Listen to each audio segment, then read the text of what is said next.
दोस्तों कुवैत की कुछ बड़ी और इम्पोर्टेंट जो अपडेट आ रही है वो आप तक पहुंचाने वाले हैं। आप लोगों से गुजारिश है वीडियो को शुरू से लेकर आखिर तक जरूर से देखें दोस्तों, वीडियो को लाइक भी जरूर कर दें। चलिए बढ़ते अपडेट तरफ, पूरी का अपडेट आपको बताते हैं। सबसे पहली अपडेट दोस्तों यहाँ पर यह है कि कुवैत एयरपोर्ट पर मरम्मत का काम शुरू कर दिया गया है और बताया ये जा रहा है कि जल्द ही कुवैत एयरपोर्ट को बहाल कर दिया जाएगा। जो कल ड्रोन हमला हुआ था जिससे कुवैत एयरपोर्ट को काफी ज्यादा नुकसान भी हुआ था और कुछ लोग इसमें घायल हुए थे, तो जो नुकसान हुआ था उसको ठीक करने का काम चल रहा है और बताया ये जा रहा है अधिकारियों के द्वारा कि जल्द ही कुवैत एयरपोर्ट को बहाल भी कर दिया जाएगा। इसके अलावा अगली अपडेट यहाँ पर यह है कि कुवैत में मौजूद इंडियन एम्बेसी के अधिकारियों ने कल कुवैत एयरपोर्ट पर फंसे इंडियन नागरिकों से जाकर मुलाकात की। जो फ्लाइट रद्द होने की वजह से या एयरपोर्ट बंद होने की वजह से एयरपोर्ट पर फंसे हुए थे, उनसे इंडियन एम्बेसी के अधिकारियों ने जाकर मुलाकात की और उनको पास के होटल में ठहरने के लिए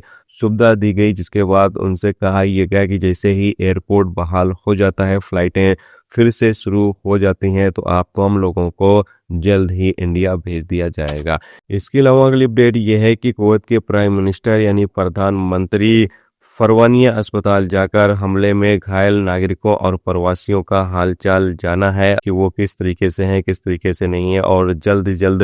ठीक होने के लिए उनके लिए दुआ भी की गई है और साथ में कहा यह गया है कि अच्छा से अच्छा इनको ट्रीटमेंट किया जाए ताकि जल्द से जल्द ये लोग ठीक हो जाएं। इसके अलावा अगली अपडेट यहाँ पर यह है कि इंडिया के विदेश मंत्री और कुवैत के विदेश मंत्री से बातचीत हुई फोन कॉल पर, और जिसमें कहा यह गया इंडिया के विदेश मंत्री एस जयशंकर के द्वारा कि इस मुश्किल हालात में इंडिया कुवैत के साथ खड़ा है।